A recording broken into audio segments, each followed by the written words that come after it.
Hey guys, today I want to talk about getting to know your barangay officials.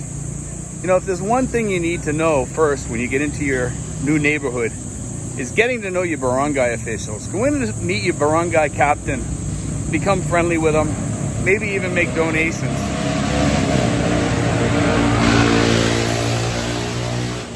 Sounds like he needs a new muffler.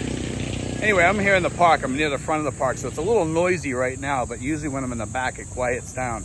But anyway, that's part of living in the Philippines.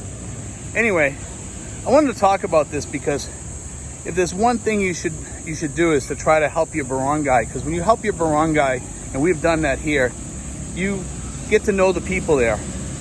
You get to know how things work. You get to know the way things are, you know, and you get to help those people that are in need.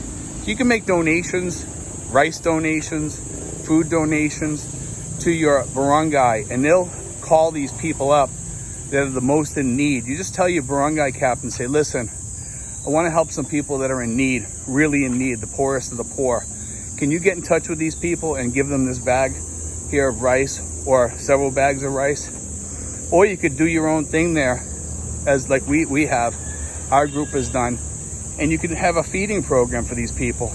And it might just be something small. Maybe you want to give each person 10 kilos of rice or something, or 5 kilos of rice. That's a good start to help these people, because a lot of people here, they don't have a lot of food. And I've seen that.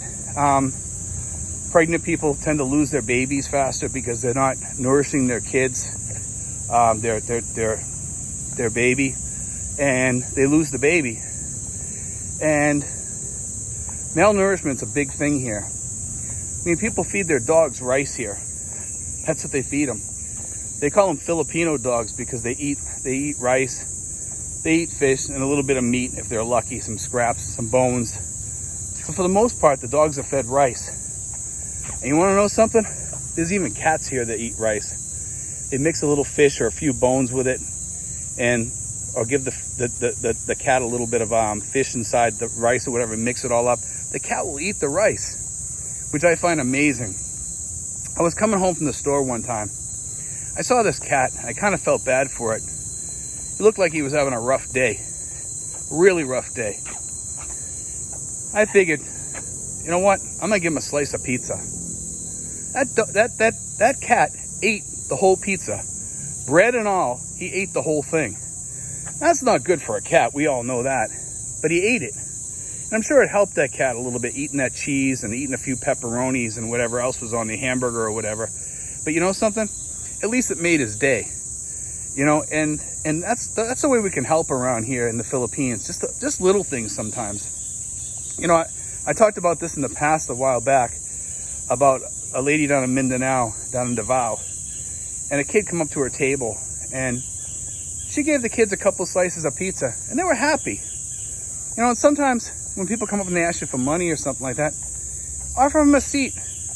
Give them a slice of your pizza. Say, hey, listen, you want something? I'll buy you a meal or whatever. Sometimes that helps them more than the money, believe it or not. Giving them that 50 pesos, yeah, it helps, or 20 pesos or whatever you're going to give them. You know, yeah, that helps them, I'm sure. But you know something that will help them more? Give them a good meal and a friendship. You know, but don't let them hound you for money. Actually, you're probably better off not even giving them the money. Just say, hey, man, you want a meal? I'll get you a drink, and you want a sandwich or a hamburger or something if you're sitting in McDonald's. You know, sometimes it's good to just do that. And I've told this story too in the past, is about the kid at McDonald's up in Manila. I bought him and his brother a meal. They chased after me to thank me later. And it was pretty far away. He was seeking me out to try to find me to thank me.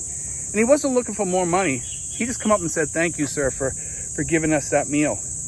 That says a lot about somebody, you know? He did it right in the middle of a video, and I thought it was kind of cute because it was in the video. This is quite a ways back. Some of you guys might have seen it, but a little boy comes up and says, thank you, mister, or something like that. Can't remember what he said, but he was coming up to say thank you. And I was appreciative of that. And I remember those kids. And sometimes when I'm in that area, I look for them. And it's still around. I see them sitting there or asking somebody else for help or whatever. You know, because they're really poor. They're street kids. And every little bit helps those people. Especially the kids in the street.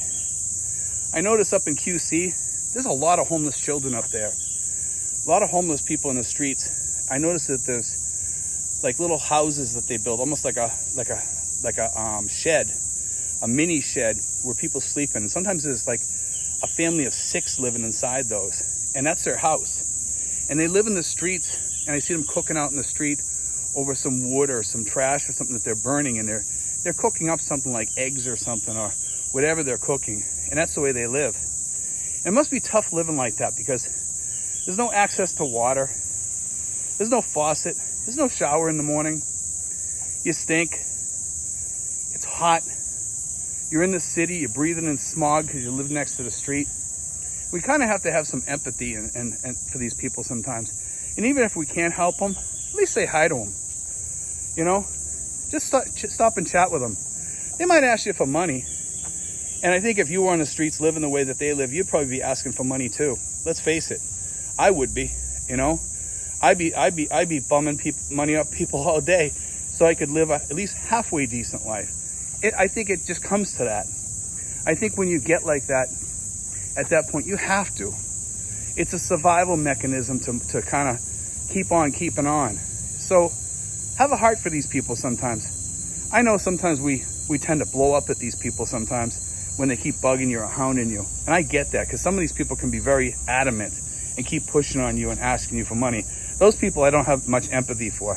Ask me once, I say no, okay. Ask me twice, I'm gonna get mad.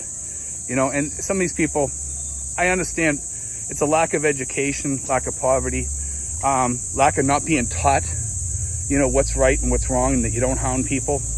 You have to remember, when you're dealing with these people, they're different because of their background. So we have to be kind of empathic and just look at them and say, you know what, I understand where they're coming from, and I just got to kind of let that go today. You know, because if I jump on this person, I'm not making their day.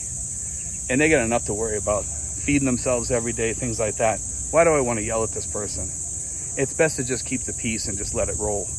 You know, but anyway, when you're out there, remember to buy these guys a meal. You see somebody outside a place, maybe buy them just a hamburger. What's it going to cost you? Hand them a burger on the way out and say, here you go, dude, this is for you. I got this for you. Get them a meal, one of those cheap meals, a McDo meal or something like that. I mean, how much are they for that with a French fry and a Coke? It's cheap money, you know? Even a Big Mac meal over here, a small one, costs like 207 pesos, which is like $4 US. I don't know if I'd go that far. I think that's going a little bit overboard, but they do have some meals there with rice, with chicken, and also they have like beef meals with rice, and they have these other meals that are really, really cheap. They're $130 or $125 or something like that. Some of those meals are super cheap. You can grab one of those meals and hand it to them. They'd be grateful for that. And they might not be the best tasting meals, but you know what? When you're hungry, those taste pretty damn good, let's face it. Anyway, guys, God bless, take care. I hope you enjoyed today's show. You know, our channel helps out a lot of people, and we help out a lot of the poor people over here. And I love hearing stories when other people help the poor over here. And us as expats, we have that opportunity to help people over here. Even if we're not on big budgets sometimes, just helping a little bit helps people over here. And you're kind of giving back to the country. God bless, guys. Take care.